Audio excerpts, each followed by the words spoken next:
Good morning, everybody. Well, no wonder you feel so crummy when you wake up from a cold, or rather when you get that cold. An FDA advisory panel has decided that unanimously that a common decongestant ingredient found in many over-the-counter cold medication is ineffective. Daniel Bacchus brings us that story.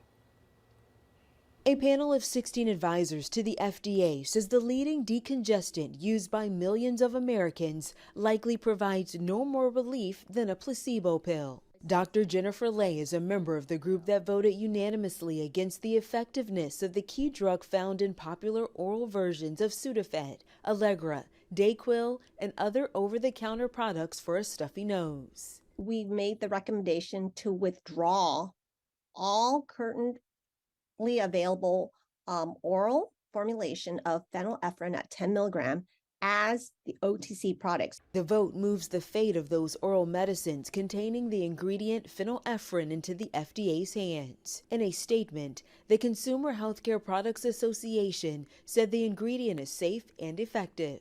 Talk to your local pharmacist, local provider about what the alternatives are, because there are. That can be used effectively. Phenylephrine became the main drug in over-the-counter decongestants when medicines with an older ingredient, pseudoephedrine, were moved behind pharmacy counters more than 15 years ago because it can be legally processed into methamphetamine. Those original versions of decongestants remain available without a prescription. Danya Bacchus, CBS News, Los Angeles.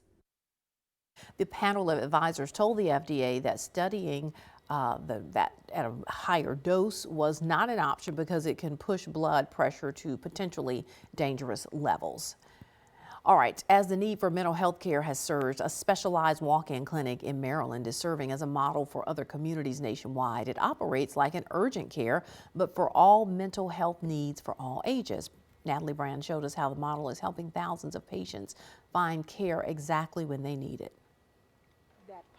Right. Where someone can just walk in. Pam Yerby-Hammock describes her struggle with mental health as sudden and traumatic. I spent all of this time in a place of fear and panic, confusion, darkness. She didn't know where to turn until her daughter learned of this psychiatric urgent care in Baltimore County, Maryland, a walk-in clinic with no appointment necessary. I needed help then and there. What we're seeing is a tremendous rise in need for mental health services, people wanting to access care, but really getting stuck at the point where they don't know how to access care.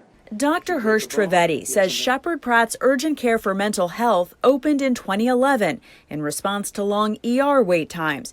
He says this year the clinic is on track to have an estimated 10,000 evaluations, a substantial rise from last year. What we find is that the best time to intervene or the best time to help people is specifically when they're in crisis, when they want that help. The clinic accepts insurance and is open to all ages and all needs, from a hospital stay to a therapist referral. Do you think this is a model of care that should expand and be available to more people? Oh, absolutely. Yerby-Hammock says she was diagnosed with depression and anxiety and connected with resources that have changed her life. Those things that I lost, they came back. That includes her passion for preaching. She's even founded a mental health ministry to encourage others to get care as soon as they need it. Natalie Brand, CBS News, Baltimore County, Maryland.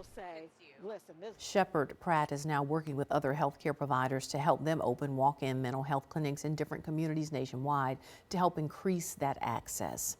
So here's a story about finding your family. A dog named Scout turned his days as a stray into a permanent loving home. Back in 2017, Scout kept breaking out of an animal shelter, and every time, for some reason, he made his way to a nearby long-term care facility. Now he's not just a member of the family. Scout is a very important part of the team. Jared Hill brings us that story. Scout has become a bit of a canine caretaker. He goes onto these floors, and as soon as people see him, they want to pet him. He's made this nursing home in Michigan his home after escaping from a nearby animal shelter, not once, but 3 times, landing back on this same couch each time. We still don't know what that reason was to this day, but there had to be a reason because he showed up 3 times in the same week. And that's when the staff at Meadowbrook decided he should just stay. Scout! Over the years, he's become a part of the family, filling lives with a little love. becoming a bright spot for anyone who's having a rough day. If you're laying there and things are not going right, he'll get up on the bed and lay down. When you get up, well, then he'll get up and like he's done his work and he goes on. To have somebody to talk to that will just sit there and listen and likes to be petted, it brings joy to both the staff and the residents. Scout's heartwarming tale has people around the world sending in donations, and his celebrity status online is now helping the shelter he ran from all those years ago. Jared Hill, CBS News. All right, well, the changes are here for the new iPhone. We'll show you what to expect ahead on Mid-Morning. All right, welcome back. It's Apple season. The tech giant held a major product event this week to kick off the sprint to the holiday season, and the iPhone 15 was front and center. Karen Catha has the details on it and how it stacks up against the competition. Things like greater battery life and obscure camera features don't necessarily get the casual smartphone user hyped. So, in announcing their iPhone 15 today, Apple tried to get consumers a little bit more excited as the tech giant tries to shake off a recent sales slump. We're excited to talk about how we're taking Apple Watch and iPhone even further. Apple's iPhone 15 unveiled Tuesday with new features and a new look, updates to the display, the camera, and more. Our amazing community of developers have made the dynamic island even more useful by expanding what it can do. Now you can track a pizza delivery and follow the big game at the same time. The announcement comes as Apple prepares for the annual sprint to the holidays and consumers get more particular about upgrading their smartphones. CNET's Bridget Carey says she's covered 13 iPhone launch events since joining the outlet. She says smaller smartphone upgrades, things not as visible to the eye as a new color or bold display, have become a tougher sell. As I'm talking to people all the time, it is, well, I can still keep my phone. It's 4 years old. I could just replace the battery instead of buying a whole new one. Apple also announced USB-C charging for its smartphones for the first time. It's a change that could help consumers ultimately streamline necessary charging devices across gadgets and brands, and one that may have been influenced by policy abroad. Apple may have had its hand forced a little bit because of regulations from the European Union, which says any mobile device is going to need to be using a USB-C charger so that consumers could just have one charger for everything and there could be less environmental waste. Apple also introduced its Apple Watch Series 9 with a faster processing chip and a new gesture control called Double Tap, tapping the thumb and index finger to answer a phone call, play or pause music, or snooze an alarm. In Washington, I'm Karen Catha. A bad reputation is tough to beat, but one chef says just try the dishes from his native England. Changing minds ahead on Mid-Morning. All right, we're back, everyone. Great Britain is not known for great food. You may have heard of fish and chips, but for years, England has taken some hard knocks about the lack of flavor and imagination in their meals. But as Tony DeCopel found out, the English chef is making it his mission to change that conversation.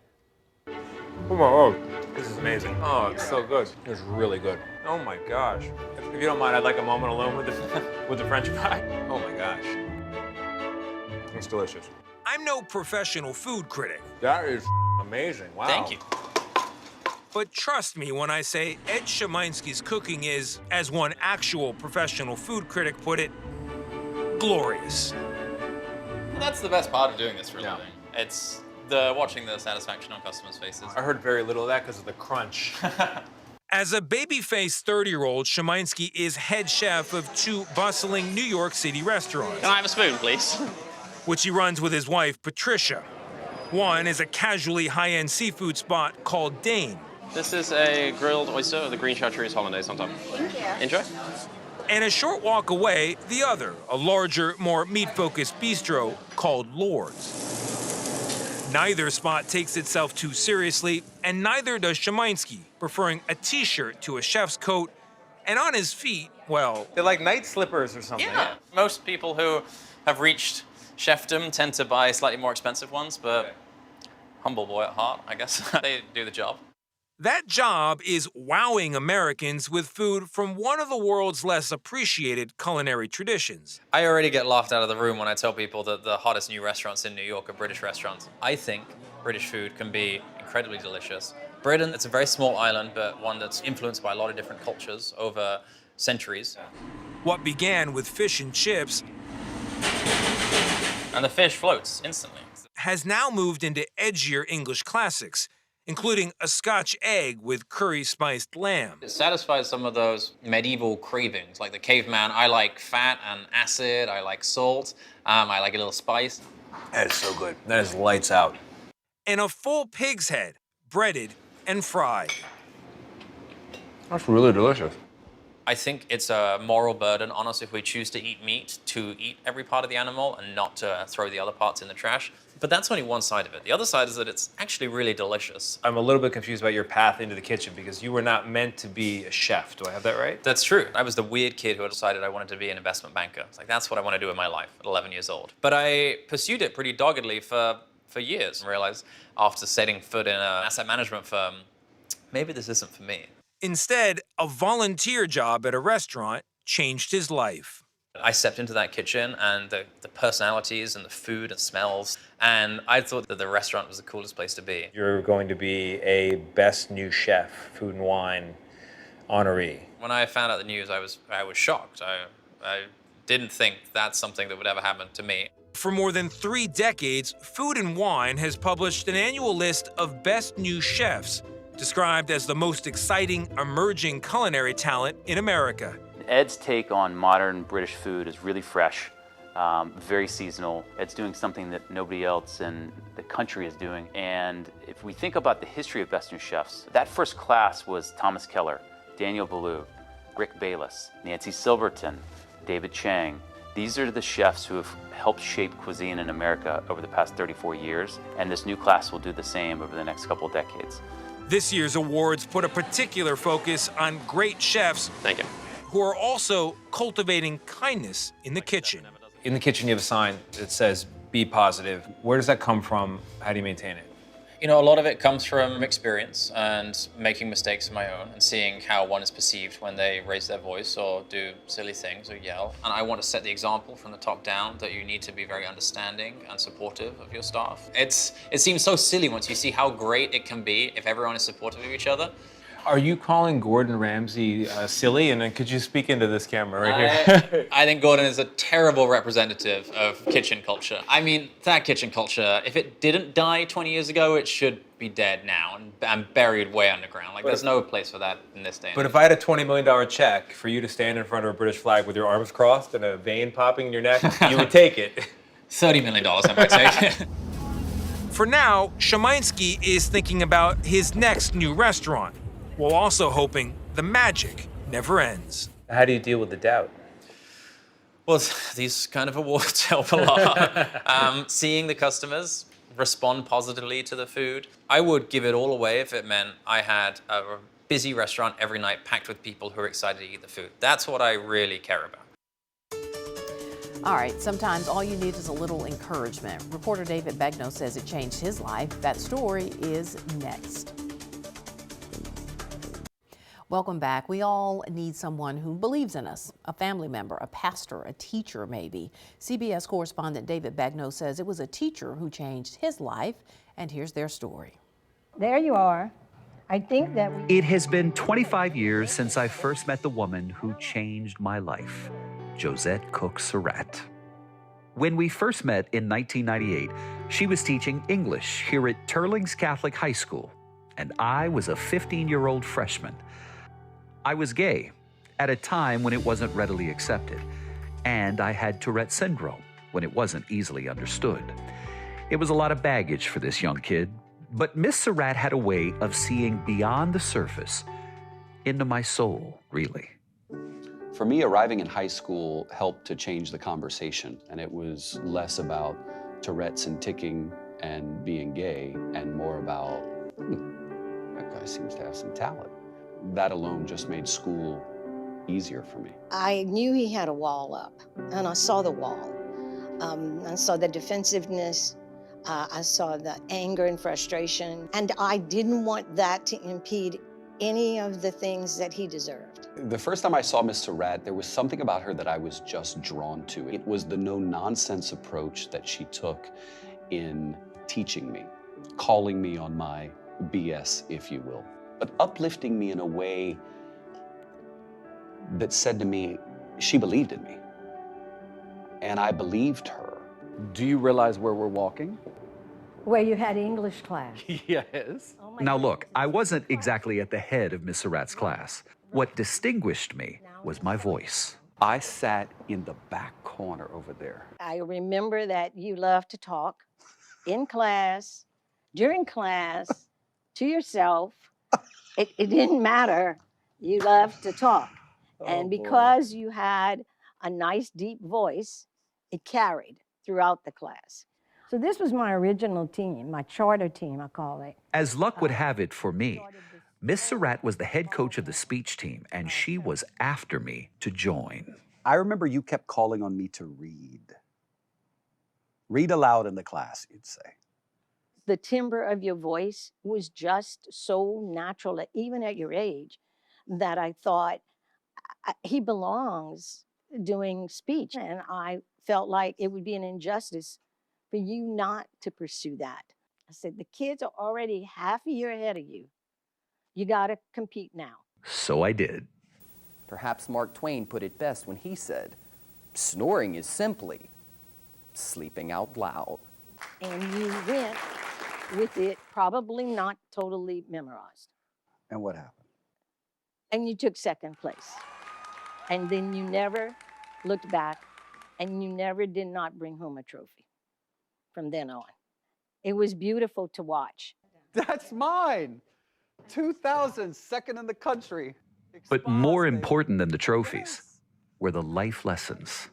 I remember one day something was going on, and you went into that room with me, and you closed the door, and you said to me, "What are you running from?" And it was one of the most pivotal moments of my entire life. I don't know if you remember me telling you to change your map. Oh, God, I remember that. It helped me. I remember you saying, if you use an old road map, you won't get to the destination because maps change. Change your road map, David. Oh, it was an aha moment for me. But you know what else? When you said, what are you running from? You know what I heard in that moment? I heard, rather than, what's wrong with you? I heard, what happened to you? And so rather than getting civ, I opened up. I opened up, and what happened was this conversation where I cried, and I tend to wear my heart on my sleeve, and I think I shared everything with you. It was Tourette's, it was growing up gay, it was having the most tortured, tormented childhood you could imagine. And my heart hurt for you and for any child that has to go through that, because it should not have to be that hard. And I wanted you to know there's a better life. There's a good life. Your tenacity then was almost part of the defensiveness, but you were able to take that tenacity and bring it into something that parlayed beautifully for you in broadcasting, which was a perseverance, a determination, a curiosity. Remind us all of how important adoption really is. I love to tell stories. I love to make people feel something It's very nice to meet you. from that storytelling. Do you remember what I did your senior year for state? I said, I have a free entry, and I am going to enter him in dramatic interpretation because I think he can do the drama real well. It was a speech about a man who was dying and went through his box of mementos Right. to reflect on his life. I thought in watching you deal with adults, mostly, that you could bring that humanity. What I think made it work, though I had never been in that man's shoes before, I had experienced a great deal of pain. And I always tell people that I can admire your successes, but I can relate to your pain because we've all had pain. That's right. And you use it now in your work, which is what connects all of us. When it comes to saying, this is the person who believed in me, what is the takeaway? That I think every human being needs to know that somebody sees them, because if you get somebody, then you believe in their worth. You get them. It's like that person understands me, and That is so lacking today, that so many kids feel not understood. I don't know if you realize this, but every bit of pain that I experienced ended up being the ignition fuel that has propelled me to where I am today. Oh, wow. I would never want to relive it, and I wouldn't wish it on anybody. But without it, I don't know that I'd be where I am.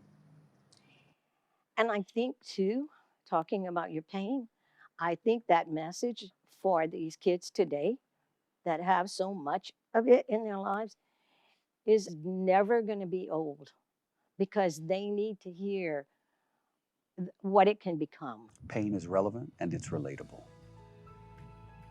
And it can bring beautiful results. Oh, absolutely. You just got to be willing to sit in it and learn from it. Right, right. And you did, and it's been my pleasure. Mine too. We'll be right back to wrap things up. Stay with us. All right, be sure you stay connected with us. We'd love to hear from you. Email, social media, say hi to us. We'll see you back here tomorrow. Have a great day.